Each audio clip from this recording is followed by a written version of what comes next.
반석이냐. 이 하나님이 힘으로 내게 띄우시며 내 길을 완전하게 하시며 나의 발을 암사슴 발 같게 하시며 나를 나의 높은 곳에 세우시며 내 손을 가르쳐 싸우게 하시니 내 팔이 팔을 당기도다. 또 주께서 주의 구원하는 방패를 내게 주시며 주의 오른손이 나를 붙들고 주의 온유함이 나를 크게 하셨나이다. 아멘. 다 같이 자리를 내셔서 찬송가 14장 찬송하시겠습니다.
사도신경으로 신앙 고백하시겠습니다.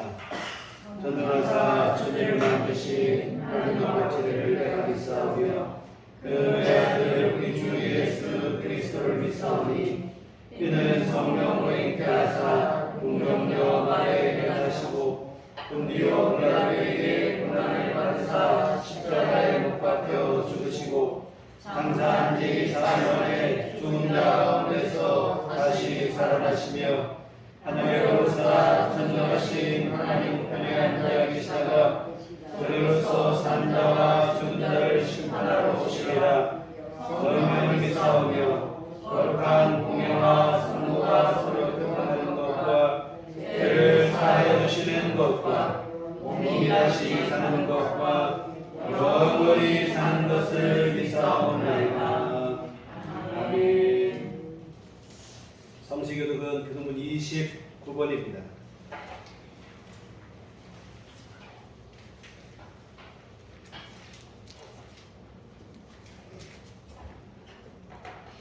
교독문 29번. 하나님이여 찬송의 시온의 수초를 기다리오며 사랑이 소원을 주께 이행하리이다. 기도를 들으시는 주여 모든 육체가 주께 나오리이다.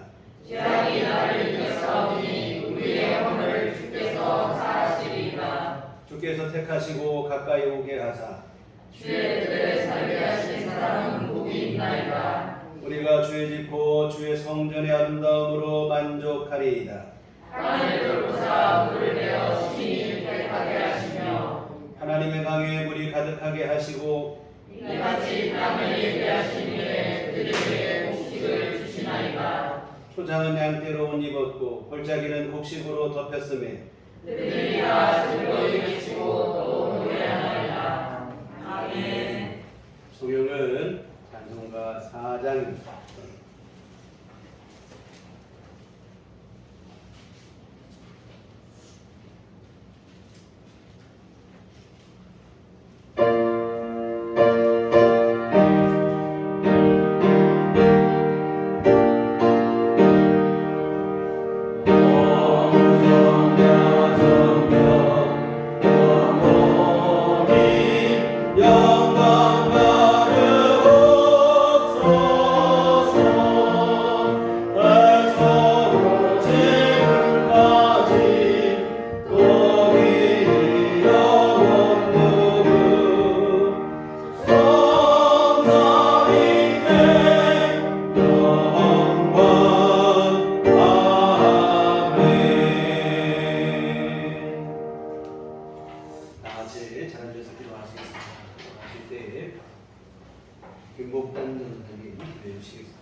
태초에 말씀이 계시니라.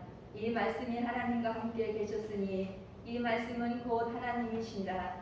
그가 태초에 하나님과 함께 계셨고 만물이 그로 말미암아 지은 바 되었으니 지은 것이 하나도 그가 없이는 된 것이 없느니라. 은혜로우시고 거룩하신 하나님 아버지께 감사와 영광을 드립니다. 불안정한 세상에서 일주일 동안 지켜주셨다가 거룩하고 복된 날 주님의 보좌 앞으로 불러주셔서 예배드리게 하심을 진심으로 감사합니다. 주님께 영과 진리로 예배합니다. 찬양과 경배를 드립니다. 하나님 아버지 우리들의 예배를 기뻐받아 주시옵소서. 사랑의 주님, 주님의 은혜로 하루하루를 살아갑니다. 항상 주님께서 함께하여 주심을 감사합니다. 주님, 날씨가 점점 더워지고 있습니다. 이제 장마가 시작되어서 습도가 높은 날씨에 짜증이 날 수도 있지만 주님의 말씀을 마음에 새겨 무더운 장마철 여름을 건강하게 보낼 수 있도록 지혜와 은혜를 주시옵소서.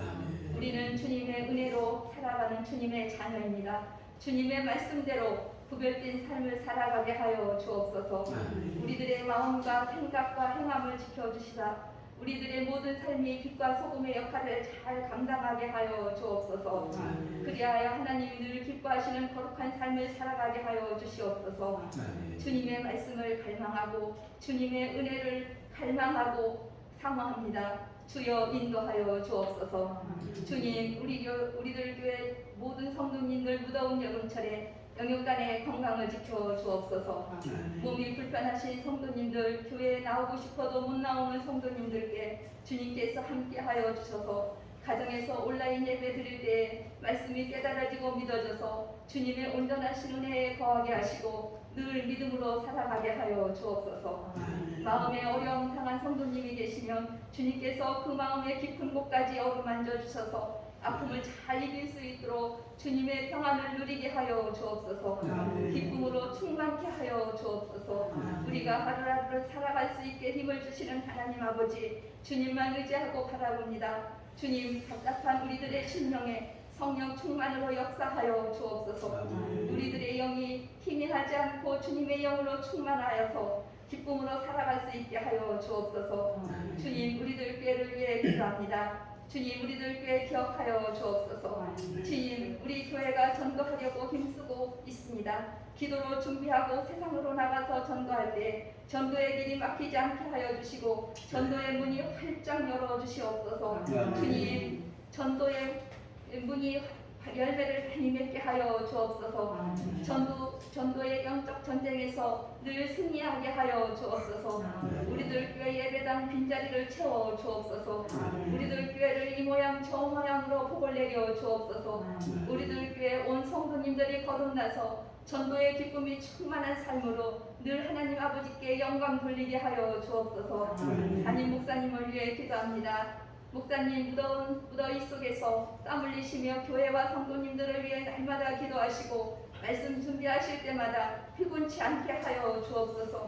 목사님 영육간에 강건케 하옵시고 늘 새 힘을 부어 주옵소서. 늘 성령 충만케 하여 주옵소서. 목사님 살아계신 하나님의 말씀을 들고 강단에서 말씀을 선포하실 때에 우리는 아멘으로 받아 말씀으로 변하리요 하나님이 기뻐하시는 삶을 살게 하여 주옵소서.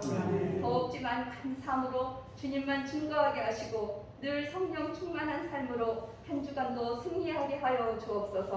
우리를 지혜서 권하신 예수 그리스도의 이름으로 기도합니다. 아멘.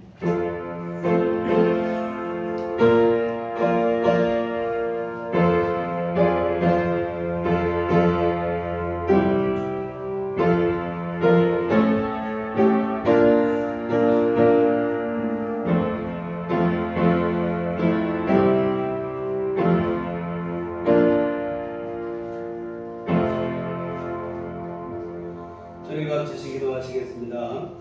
하늘에 계신 우리 아버지여, 이름이 거룩히 여김을 받으시오며 나라의 나옵시며 뜻이 하늘에서 이룬 것 같이 땅에서도 이루어지이다. 오늘날 우리에게 모양식을 주옵시고 우리가 우리에게 죄진 자를 사하여 준 것 같이 우리의 죄를 사하여 주옵시고 우리를 시험에 들게 하지 마옵시고 오만하게서 구하옵소서. 나라와 권세와 영광이 아버지께 영원히 쌓아옵나이다. 아멘. 이 시간 우리에게 주신 하나님 말씀은 신약성경 고린도전서 8장 1절부터 3절까지 말씀입니다. 신약성경 고린도전서 8장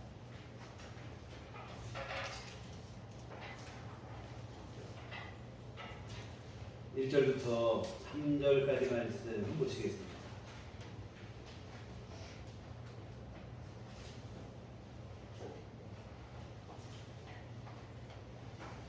다 같이 한 목소리 합독하시겠습니다. 우상의 제물에 대하여 우리가 다 지식이 있는 줄 알아. 지식은 교만하게 하며 사랑은 법을 세우나니 만일 누구든지 무엇을 안 줄로 생각하며 아직도 마땅히 알 것을 알지 못하는 것이요 또 누구든지 하나님을 사랑하면 그 사람은 하나님도 알아주시느니라. 아멘. 우리 주님의 은총과 평강이 교회 여러분과들 함께 하시기를 기원합니다. 세상의 흐름의 뚜렷한 추세는 개인주의 내지는 이기주의입니다. 타인에 대한 이해, 배려, 존중 같은 귀중한 덕목들이 점점 사라지고 있습니다. 나만 괜찮으면, 나만 좋으면 그만이라고 하는 이기주의가 사회 곳곳에 팽배합니다. 사실 이러한 흐름은 성경이 미리 예언한 일입니다. 디모데후서 3장 1절 2절 상반절에 보시면 너는 이것을 알라. 말세에 고통하는 때가 이르러 사람들이 자기를 사랑하며 이렇게 되어 있습니다. 마지막 때가 가까울수록 사람들은 자기를 사랑하며 지독한 이기주의로 흐르게 될 것이라는 말씀인데 정말로 세상이 점점 그렇게 흘러가고 있습니다. 그런데 주님은 우리에게 이런 세상의 흐름에 발맞출 것이 아니라 이웃을 사랑하고 하나님을 사랑하는 삶을 살 것을 부탁하십니다. 지독한 이기주의와 개인주의가 대세를 이루고 주류를 이루는 세상이 되었지만 그 속에서 믿는 성도들만큼은 사랑을 실천하기를 이타적인 사랑으로 살기를 바라고 계십니다. 오늘 본문 또한 들여다보면 사실은 같은 맥락의 교훈의 말씀이에요. 이 자유나 자신의 권리를 주장하기보다는 이웃을 향한 사랑을, 배려를 실천하라 하시는 얘기입니다. 신앙적 이기주의를 내려놓고 타인을 향한 배려와 사랑을 추구하라는 것인데, 사실 신앙적 이기주의라는 말은 그 말 자체가 모순입니다. 신앙과 이기주의는 같이 갈 수 있는 일이 아니죠. 그런데 여러분, 이런 모순적인 일이 실생활 속에서는 나타나기도 한다고 하는 사실이에요. 사랑보다도 타인을 향한 배려와 존중보다도 자신의 권리, 자유 이것만을 끝까지 주장하는 이러한 일이 바로 그러한 것인데, 고린도 교회 안에서도 이러한 것이 문제가 되었던 것입니다. 이 고린도 교회 안에서 신앙적 이기주의의 문제가 불거지게 된 것은 다름 아닌 우상에게 드려졌던 제물에 대한 논쟁 때문입니다. 사실 이는 고린도 교회뿐만 아니라 초대교회 당시 많은 교회들 안에서 혼란을 야기했던 문제인데요. 우상에게 바쳐진 제물, 짐승의 제물을 바치니까 그 제물들은 우상 숭배의 예식이죠. 끝나고 나면 모두 사제의 몫이 돼요. 그런데 이 드려지는 짐승과 제물의 양이 워낙 많다 보니까 이 사제 혼자서 다 소비할 수가 없죠. 상당수의 그 짐승들은 시장으로 흘러 들어가서 유통이 되어지는데, 일반 고기들과 구분 없이 우상에게 바쳐진 고기인지 팔기 위해서 만든 도축한 고기인지 구분함이 없이 섞여서 그냥 유통이 되어졌습니다. 그러다 보니까 성도들 안에 어떤 생각이 있냐면, 이거 우상에게 바쳐진 고기일지 제물일지 이거 알지도 못하는 상황인데 우리가 시장에서 고기를 막 사 먹어도 되느냐, 이런 논쟁이 있었어요. 더 나아가서 우리 믿는 성도들이 불신자의 가정에도 식사를 초대받을 때가 있다 이 말입니다. 불신자의 가정에 식사를 대접받을 경우 우상에게 바쳐진 제물로 음식을 조리를 해서 나올 수도 있으니 이런 대접을 받아도 되느냐 안 되느냐 논쟁이 있었어요. 그리고 또 하나는 우상의 신전에서 행해지는 축제에 참여하여 음식을 먹는 일은 또 어떻게 할 것인가. 저도 이제 절박을 한번 먹어봤어요. 제가 군대에 있을 때인데 훈련소에서 훈련을 받고 있는데 4월 초파에 부처님 오신 날이 됐으니까 모든 부대원들 다 동원이 되는 거예요. 4월 초파에 가지고 왔더니 우리 성탄절하고 예수님이 부처님만 바뀐 거지 똑같아요. 연극도 하고 노래도 하고 다 하더라고. 거기에서 떡을 주고 사이다를 주고 해서 맛있게 먹었던 기억이 있는데, 그 같은 이런 축제에 참여해서 음식을 먹는 다 우상에게 바쳐진 건데 이거 먹어도 되냐, 이런 논쟁이 있었어요. 이런 문제를 놓고 한쪽에서는 가능하다, 뭐 문제냐, 또 한쪽에서는 절대 안 된다, 반대를 주장하는 이들이 팽팽히 맞서며 서로 비난하고 분쟁이 일어났던 거예요. 사실 요즘은 이런 것이 문제가 되지 않아요. 그러나 제가 어린 시절만 해도 이게 큰 논란거리였습니다. 그때는 심지어 집에서 혼자 있는 경우는 집에서 제사도 지내잖아요. 제사 지낸 음식은 먹으면 안 된다, 귀신에게 바쳐진 거라, 이렇게까지도 생각을 했습니다. 그러나 여러분, 원론적으로 보면 오늘 본문의 말씀처럼 이런 것은 하등의 문제가 될 게 없어요. 오늘 본문 뒤에 4절에 보시면, 그러므로 우상의 제물을 먹는 일에 대하여 우리가 우상은 세상에 아무것도 아니며 또한 하나님은 한 분밖에 없는 줄 아노라. 우상은 아무것도 아니라는 거예요. 하나님은 오직 하나님 한 분뿐이지 여러 신달이 있고 우상이 있다고 하지만 다 이거 아무것도 아니다. 그리고 그 우상에게 바쳐진 제물 또한 아무것도 아니라는 거예요. 먹는다고 해서 문제될 게 하나도 없고 그거 먹었다고 부정해지는 것도 아니라는 겁니다.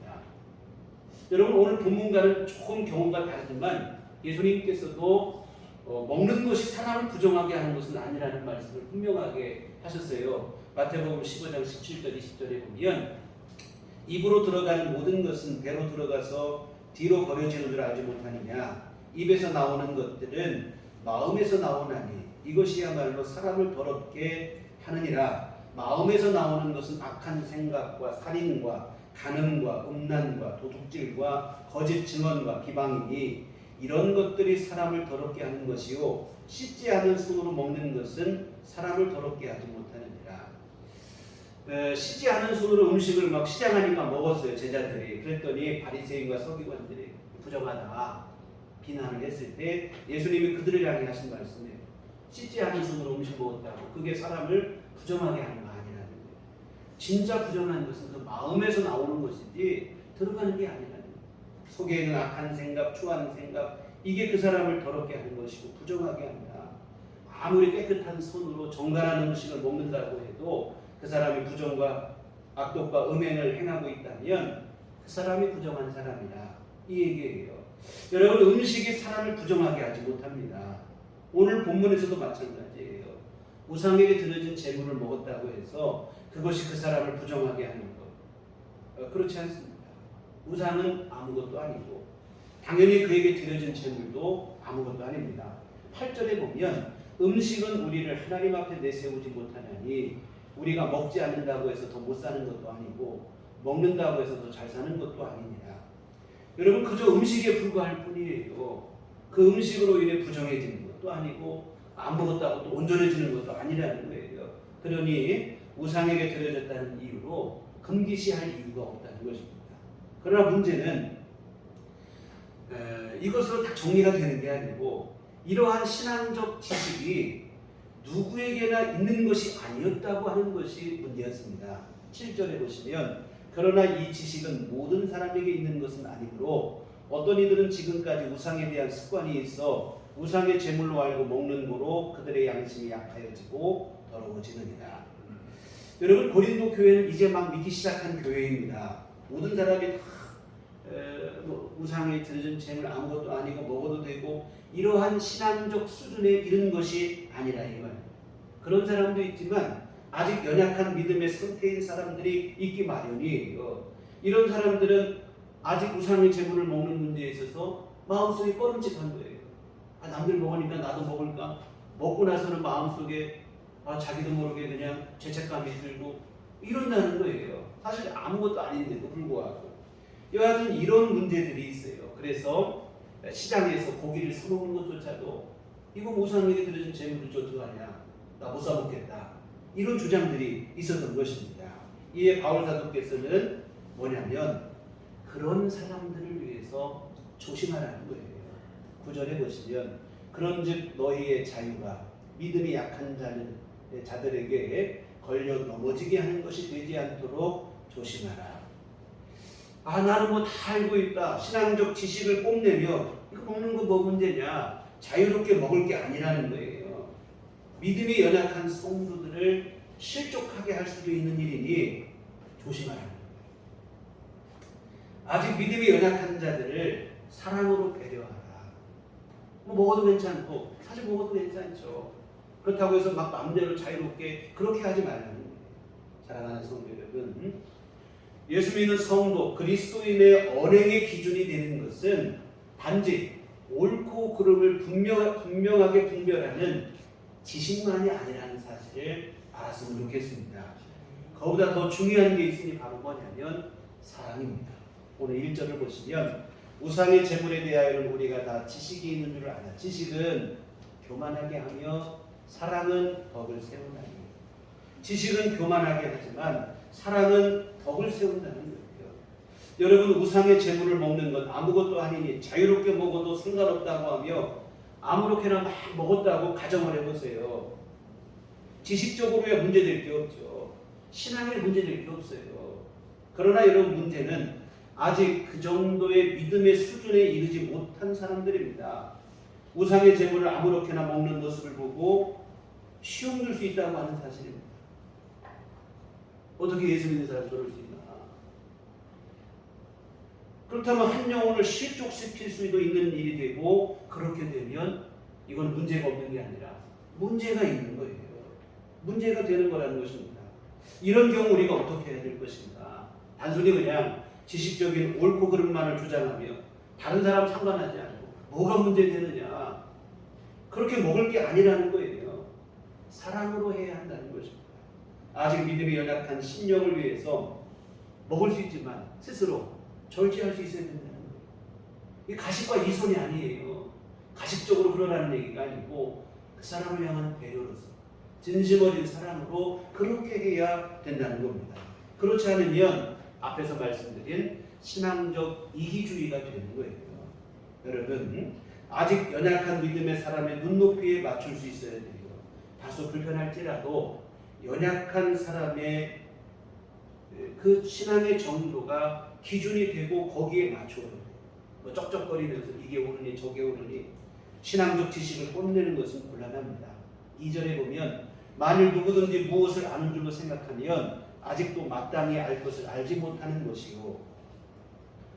뭐 다 알고 있는 것처럼 생각하지만 자기 혼자 똑똑한 척 으스대는 것이지 사실은 마땅히 알아야 할 것을 알지 못한다는, 마땅히 알아야 할 게 뭡니까? 사랑입니다. 사랑을 모르는 거라는 거예요. 그러면 여러분, 사랑을 모르면 사실은 아무것도 모르는 거예요. 여러분, 지식보다 우선이 되는 것이 뭔가? 사랑인 줄 믿습니다. 자주 드리는 예화인데, 여러분, 어린아이와 함께 길을 걸으면 여러분 어떻게 해야 됩니까? 어린아이의 보폭에 맞추어서 같이 걸어가야죠. 빨리 걸을 수 있는 것을 뭐 자랑이라도 하듯이 자기 걸음을 뽐내며 걸어가면 옳지 않은 일이에요. 그런 식의 행동을 한다면 어린아이 앞에서 나 빨리 걸을 수 있다고 막 걸어가면 그런 사람을 두고 성인 아동이라고 하는 거예요. 몸은 성인이지만 생각은 아직 어린아이밖에 못했다. 여러분, 교회 안에서도 믿음이 성숙한 사람이 있고 아직 연약한 사람이 있기 마련인데 당연히 아직 연약한 사람에게 보조를 맞추고 눈높이를 맞출 수 있어야 되고, 그리고 그렇게 그런 사람에게 눈높이를 맞춰줄 수 있는 사람이 사실은 진짜로 성숙한 사람입니다. 나 혼자 잘났다고 독주한다면 사실은 자기의 어리석음을 스스로 증명하는 것에 지나지 않아요. 예전에 뭐 저희 형제들이 많았어요. 요즘에는 한둘 낳지만 예전에는 뭐 5명을 키우게 되면 많이 낳잖아요. 그러다 보면 이 막내동이가 항상 있어요. 막내동이하고 싸우는 사람이 누구냐면 뭐 큰형, 작은형이 싸우는 게 아니에요. 막내동이와 싸우는 사람은 누구면 항상 막내 바로 위에 서로 싸우는 거예요. 왜? 고만고만하고 비슷비슷하니까 싸운다 이 말이에요.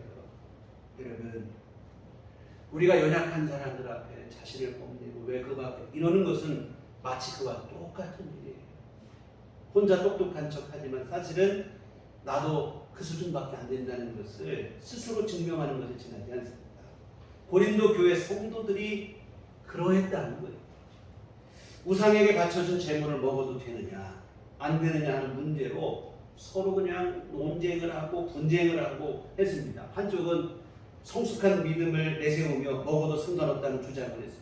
우상 아무것도 아니고, 우상에게 드려진 재물도 아무것도 아니고, 뭐가 문제되냐, 아직도 그런 것도 모르느냐 하면서 다른 쪽을 무시했습니다. 한쪽에서는 안 된다, 어떻게 예수 믿는 사람이 그럴 수 있느냐, 오래 믿으면 뭐하냐, 부정한 사람이라 비난을 했다 이 말입니다.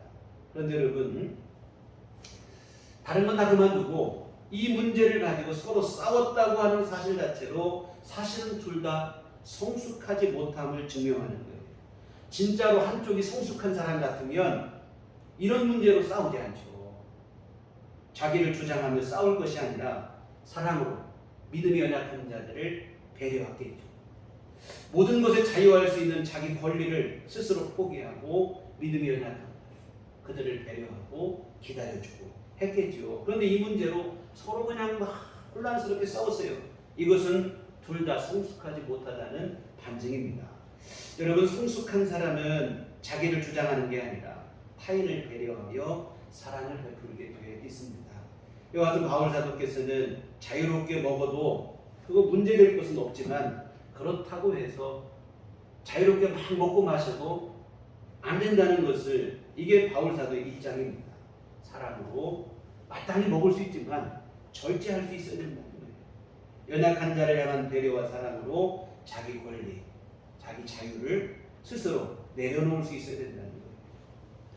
왜 그런가 하면 아무거나 막 먹고 마시고 자기 자유를 주장하다 보면 연약한 자를 실족하게 할 수 있기 때문이라는 거예요. 11절에 보면 그러면 내 지식으로 그 믿음이 약한 자가 멸망하나니 그는 그리스도께서 위하여 죽으신 형제라. 내 지식으로 믿음이 약한 자를 망하게 하는 일이라는 거예요. 누군가 실족한다는 거예요. 근데 실족한 그 사람이 누구인가? 우리 예수님께서 십자가에 생명 바쳐서 구원하신 영혼이라는 거예요. 우리 주님은 그를 살리시겠다고 십자가에 생명 바치셨는데, 근데 우리는 내 지식과 자유를 내세우며 신중하지 못하게 행동하여 그 귀한 형제, 천하보다 소중한 형제를 실족하게 하고 사망으로 떨어지게 하고 끔찍한 일이 되어진다, 이 얘기입니다.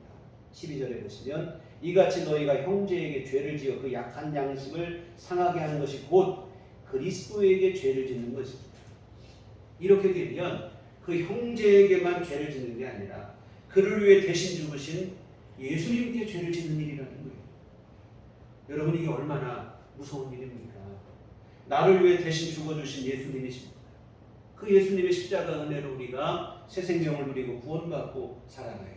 그런데 우리가 자신의 신앙적 지식과 자유와 권리를 주장하다가 오히려 그 예수님의 마음을 아프게 하고 예수님께서 사랑하시는 형제를 실족하게 하고, 이거는 중차대한 실수예요. 지독한 자가당착이 되어지는데요, 지식을 내세울 것이 아니고 주님이 십자가에서 보여주신 그 사랑을 먼저 생각하시고 우리가 사랑으로 행하셔야 될 줄 믿습니다.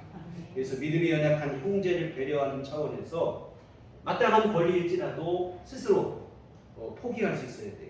바울 사도는 13절에 보면 그러므로 만일 음식이 내 형제를 실족하게 한다면 나는 영원히 고기를 먹지 아니하여 내 형제를 실족하지 않게 하리라. 이 고기를 먹는 문제 때문에 누가 실족하는 사람이 있다면 나는 평생 고기를 안 먹겠다. 정말 이 문제 때문에 얼마나 고민이 많았으면 그 당시에 아까 말한 것처럼 시장에서 판매되는 고기, 우상의 재물인데 알 수 없습니다. 아예 나 고기 안 사 먹겠다, 이런 사람이 나올 수 있을 정도니까 바울 사도는 어찌 보면 이게 아직 연약한 믿음 때문이거든요. 얼마든지 먹을 수 있는 자유가 있잖아요. 근데 누군가 그것 때문에 실족하면 나는 그냥 평생에 그냥 나 고기 안 먹겠다. 그 먹는다고 뭐하고 안 먹는다고 나 안 먹겠다. 자신의 권리를 포기하겠다는 거예요. 자발적 불편을 감수하기를 선택한 것인데 이것은 사랑에 의한 결단인 줄 믿습니다. 여러분, 지식은 그 사람을 교만하게 하지만 사랑이 있으면 이처럼 덕을 세우게 되어지는데, 이처럼 성도의 삶의 기준은 바로 이러한 사랑이어야 합니다. 그래서 바울 사도께서는 자기 유익이 아니라 이제는 남의 유익을 구하라, 이런 권면까지 하고 있어요. 고린도전서 10장 24절에 보면 누구든지 자기의 유익을 구하지 말고 남의 유익을 구하라. 내 자유와 권리만을 생각할 게 아니라 신앙적 이기주의를 내려놓고 나만 문제였고 떳떳하면 그만이 아니라는 거예요. 나로 인해 누군가 실족한다면 내 자유와 권리마저도 내 스스로 포기하고 자발적으로 불편을 감수할 수 있어야 한다는 겁니다. 나보다 남의 유익을 먼저 구하라.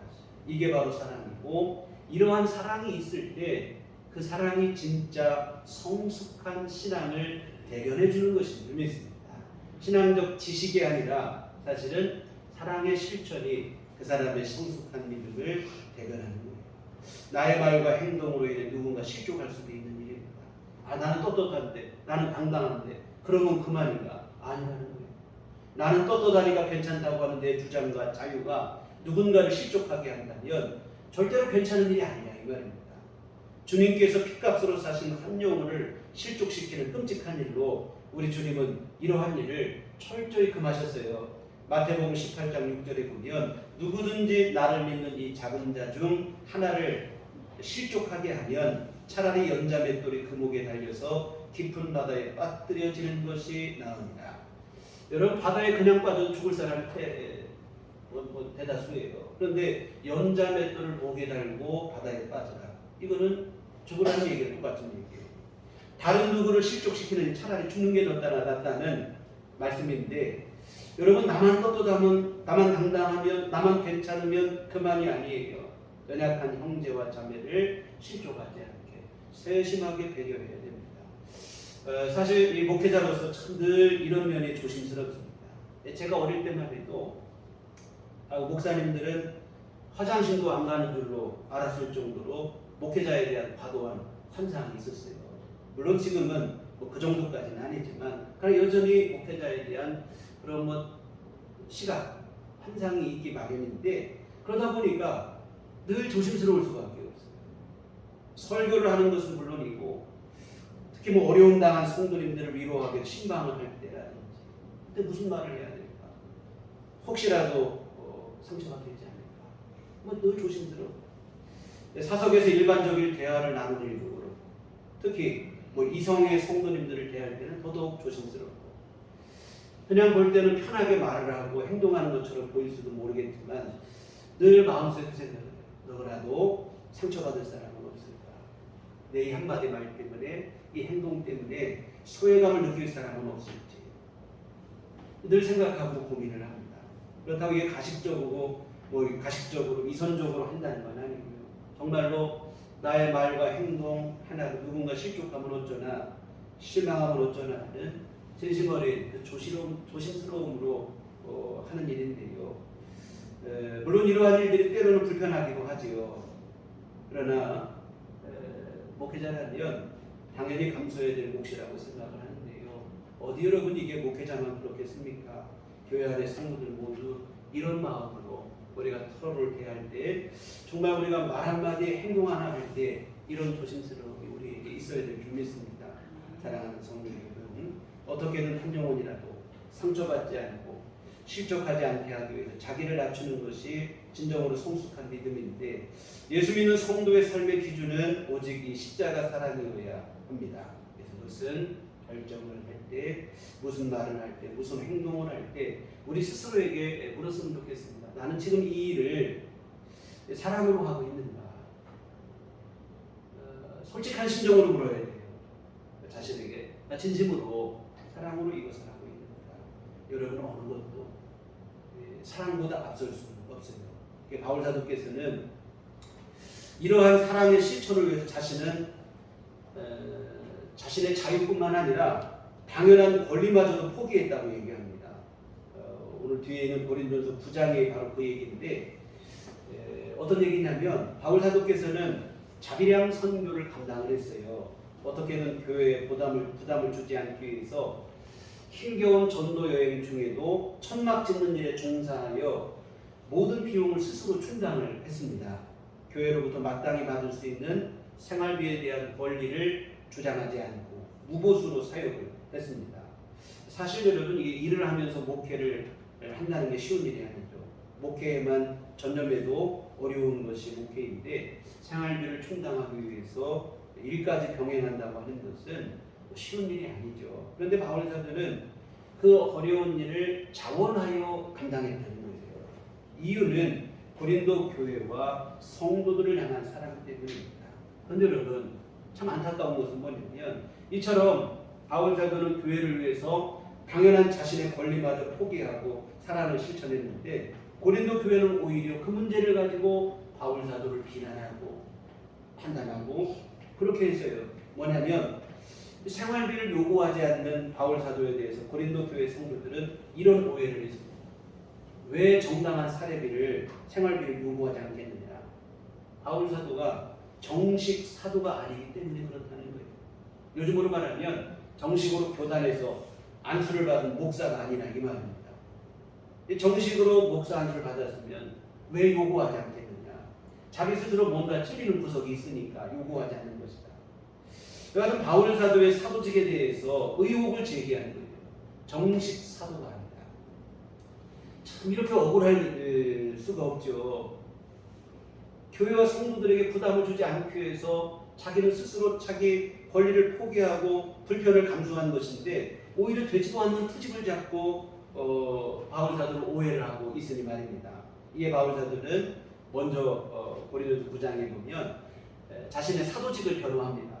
자신은 예수님의 부활을 목격한 사람이고 부활하신 예수님을 만난 사람이고 그 부활을 증거하는 사도가 분명히 맞다는 거예요. 설령 100번 양보해서 다른 교회와 성도들에게는 사도가 아닐지 몰라도 고린도 교회에 대해서만큼은 자신이 분명한 사도라는 거예요.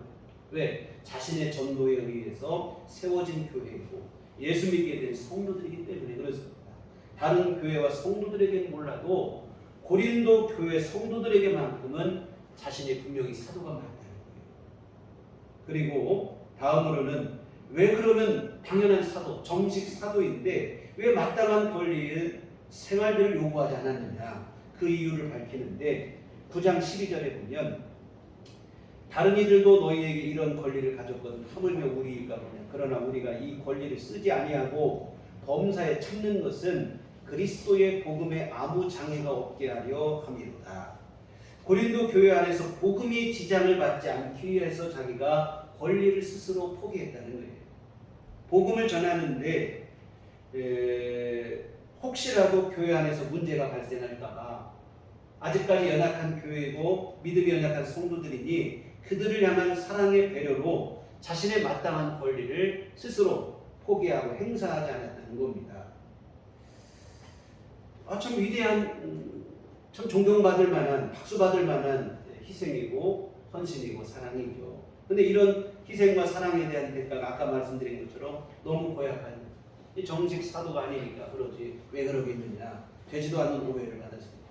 다시 말씀드리지만 참 기가 막힐 일이고 배신감이 들 수 있는 일이고 내가 왜 이렇게까지 하려고 내가 권리를 포기했나 후회가 될 수도 있는 상황입니다. 충분히 그럴 수 있죠. 근데 여러분, 바울 사도는 자신이 마땅한 권리를 주장하지 않고 포기한 일에 대해서 후회하지도 않고 원망하지도 않아요. 9장 16절에 보면 내가 복음을 전할지라도 자랑할 것이 없으면 내가 부득불 할 일이라 만일 복음을 전하지 않으면 내게 화가 있을 것입니다. 권리를 자기가 포기하고서 전도를 했는데 이것은 자랑할 것도 아니고 또 후회할 일도 아니고 부득불 당연히 자신이 해야 될 일이라 이 말입니다. 오히려 그렇게 하지 않을 경우 화가 있을 것이다. 여하튼 자신은 모든 권리를 포기하며 복음을 전하고 전도를 했는데 그 일에 대해서 후회가 없다는 거예요. 오히려 그렇게 한 것이 내게는 상급이라. 이어지는 18절에 보면 그런즉 내 상이 무엇이냐, 내가 복음을 전할 때 값없이 전하고 복음으로 말미암아 내게 있는 권리를 다 쓰지 아니하는 이것이로다.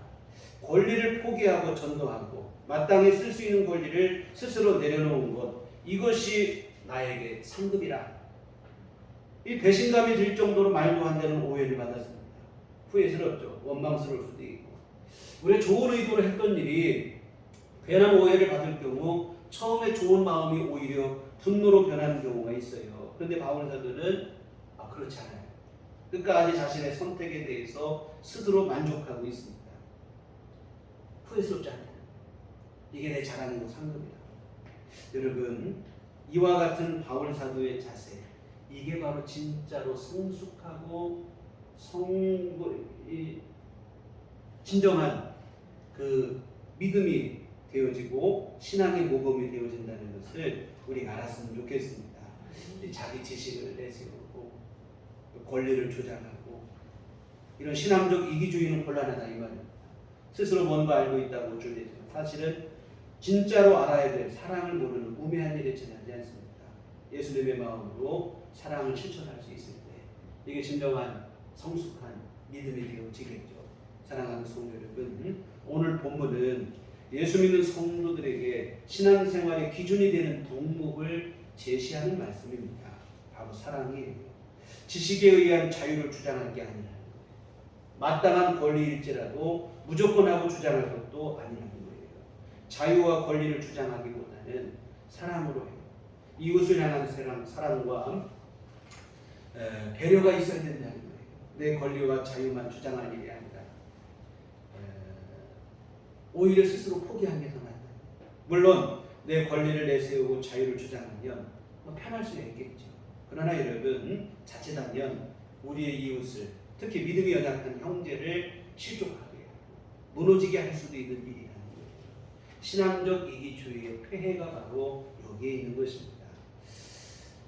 지금 우리는 지독한 이기주의와 개인주의가 팽배한 시대를 살아가고 있습니다.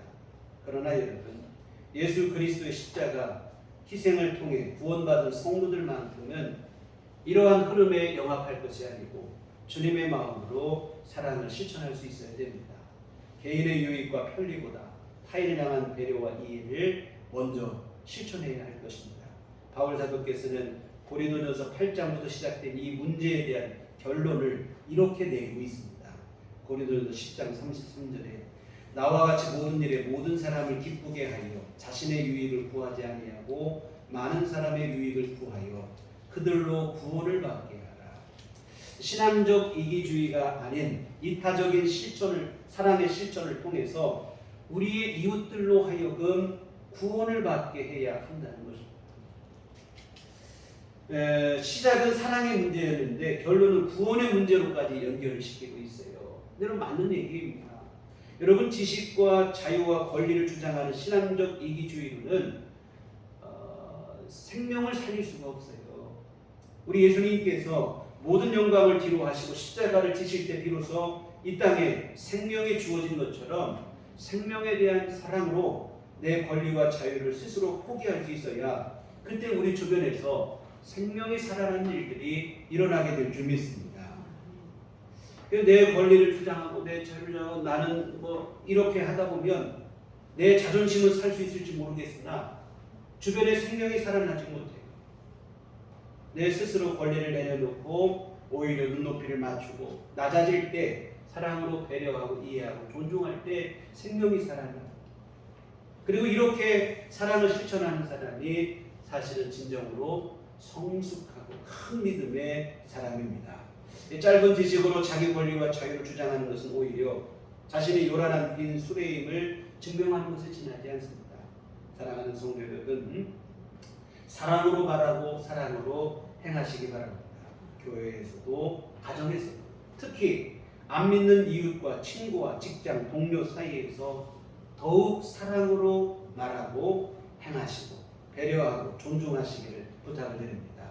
오늘 내 말과 내 행동이 아무리 정당하고 떳떳하다고 할지라도 그것으로만 만족하지 마시고 혹시라도 상처받을 사람이 있을까? 소외감 느낄 사람은 없을까? 실족한 사람은 없을까? 주위를 살피고 주변을 살폈으면 좋겠습니다. 혹시라도 그럴 수 있는 가능성이 있다면 아무리 정당한 자유이고 마땅한 권리라고 할지라도 스스로 내려놓을 수 있어야 됩니다. 신앙적 이기주의를 여러분 철저하게 경계하셔야 돼요.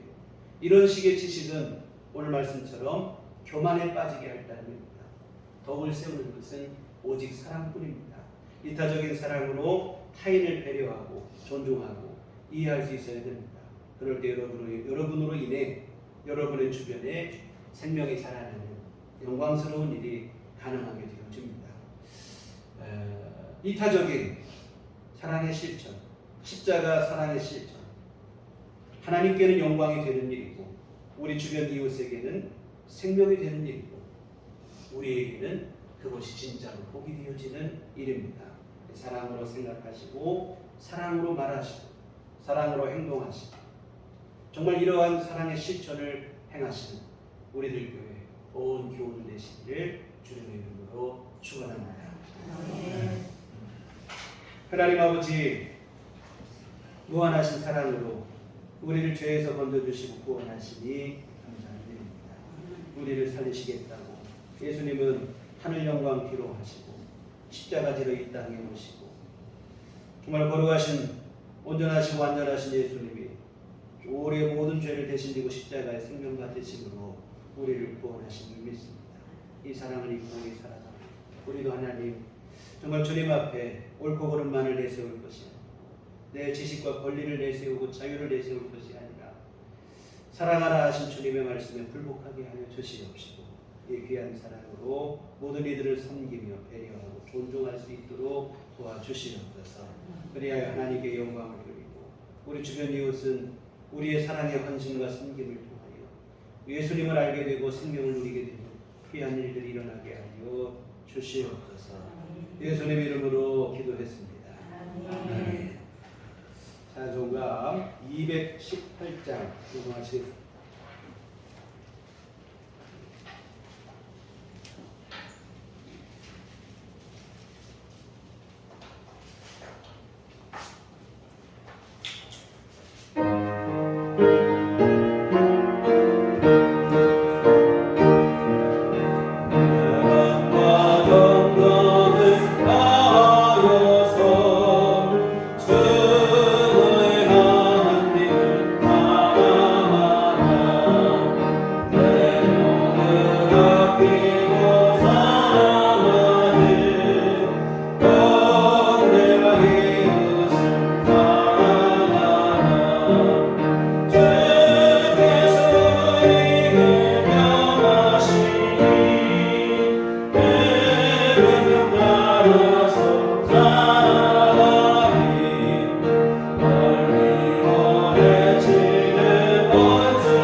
주님의 은총 안에 살게 하시고 주께서 허락하신 새 생명 가운데 주님의 나라 영원한 나라를 소망하는 확신 속에 살아가게 하심을 감사를 드립니다. 귀하시는 종 감사하는 주 앞에 이 헌금을 드립니다. 하나님 기뻐 받아 주시옵소서. 주여 이 헌금이 쓰이는 곳에 복을 내리시고 주의 권능의 손길을 내리셔서 하나님의 귀하신 일들을 이루게 부족하옵게 하여 주시옵소서. 아버지 하나님 정성껏 헌금을 드리고 오늘 몸과 마음과 시간을 바쳐 주님을 예배한 모든 신령들 또한 주님 기뻐 받아 주시옵소서. 한량없는 주의 은총 내려주시되 우리에게 더 성숙하고 큰 믿음을 허락하여 주시옵소서. 참으로 우리 주님의 마음을 알게 하여 주시옵시고 예수 그리스도의 마음을 우리 속에 품게 하여 주시어 진정한 사랑으로 이 땅을 품고 모든 이들을 품을 수 있는 마음이 될 수 있도록 우리에게 더 큰 믿음을 허락하여 주시옵소서.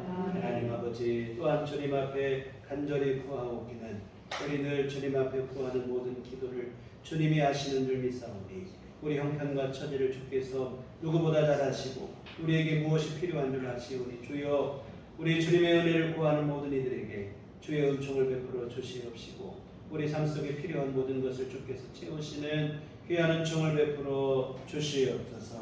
아버지 하나님 또한 우리 주님 앞에 늘 부르짖는 모든 기도가 하나님의 인도하심 속에서 응답되게 하여 주시어 우리 참으로 주님의 귀하신 은혜를 날마다 피부로 느끼는 삶을 살아갈 수 있도록 도와주시옵소서. 하나님 또한 우리에게 육신의 건강도 허락하여 주시어 늘 강건함으로 생활할 수 있도록 도와주시옵소서. 하루하루 주어진 모든 이 소중한 삶 아버지 하나님 육신의 활동에 불편함이 없게 하여 주시어서 모든 생활이 아버지 하나님의 은혜 속에서 아버지 하나님 늘 평안하게 하여 주시옵시고 힘이 넘치는 삶이 되게 하시고 활력 있는 삶이 될 수 있도록 주께서 도와주시옵소서.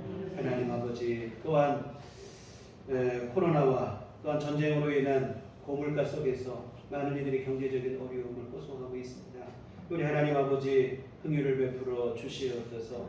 자비를 내려 주시어서 물가도 안정되게 하여 주시옵시고 경제도 또한 안정되게 하시고 무엇보다 우리 성도들의 가정 경제가 안정되게 하여 주시어서 하나님 베푸시는 은총 가운데 아버지 하나님 어려움 없게 하여 주시옵시고 다급한 일 만나지 않도록 주님께서 자비를 내려 주시옵소서. 아버지 하나님 또한 우리 앞으로 한 장한 살아갈 때도 우리 주님의 귀한 은총 안에 거하게 하여 주시옵소서. 아버지 하나님 풍파많은 세상 속에 살아가지만 우리 주님의 은총 안에 거하게 하여 주시옵시고 오늘 귀한 말씀처럼 이기적이고 개인적인 이 세상 속에 살아가지만 우리 예수님을 본받아 살게 하여 주시옵시고 주님의 귀하신 사랑을 실천할 수 있는 삶을 우리 능히 살아낼 수 있도록 도와주시옵소서. 예수님의 이름으로 기도했습니다. 아멘. 교회 소식 시간입니다. 우리 서로 인사하실 때 주님만 바라봅시다. 다음 주에는 우리 맥주 감사주일로 함께 예배를 드리는 걸로 올 상반기 6월달 다 지나가는데 이번 주면 6월 끝나고 7월 참 이게 세월이 빠르다는 것을 항상 이런 전환점이 있을 때만 느끼게 되는데 올 초 시작하면 엊그제 같은 또 6개월이 지났습니다. 살아오는 동안 지나보면 또 6개월 동안에도 여러 일들도 많고 우여곡절이 많았지만 또 여기까지 하나님의 은혜로 오게 되어진 줄 믿습니다. 뿐만 아니라 앞으로 이후의 삶도 하나님께서 우리 삶을 든든히 지키시고 보호하실 줄 믿습니다. 이 은혜를 기억하시며 감사함으로 예배를 드렸으면 좋겠습니다. 지난주에도 말씀드린 것처럼 이번 한 주간도 그런 시간 삼으셨으면 좋겠습니다. 우리가 항상 뭐 바쁘게 막 앞으로만 나갈 게 아니고 때로 이러한 전환점이 되는 시간에는 돌아보는 성찰의 시간이 반드시 필요한데요. 우리 지난 상반기 우리 삶을 돌아보시며 뿐만 아니라 여기까지 우리 오게 된 우리 삶을 돌아보시며 하나님의 은총을 무엇보다 다른 무엇보다 주님의 은총을 돌아보는 시간이 됐으면 좋겠습니다. 그래서 맥주 감사를 감사할 게 있어야 감사하지 이런 마음이 아니고 마음속에서 나오는 진정한 감사로 우리가 맥주 감사 주일을 드렸으면 좋겠습니다. 교회 밖의 집회와 성경 공부 참여를 통하고 교회 중심으로 건강하고 건전한 시간을 함께 이용했으면 좋겠습니다. 우리 다 같이 자리에서 일어나셔서 서로를 축복하시며 평안을 너에게 줍니다. 찬양하시겠습니다.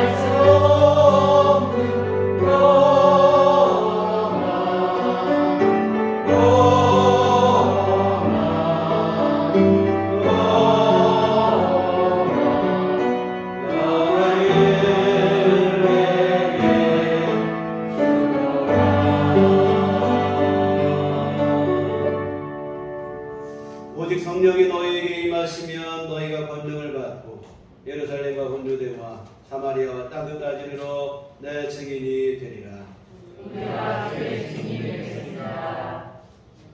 이제는 우리 주 예수 그리스도의 구속의 은혜와 하나님 아버지의 흑진하신 사랑하심과 성령님의 교육의 통역사 감화감동 충만하심이 주의 피로 세우신 우리들 교회의 온전한 주님의 사랑을 실천하기를 소원해 주의 사랑하는 모든 자녀들의 심령 위에 지금부터 영원토록 함께 계시기를 간절히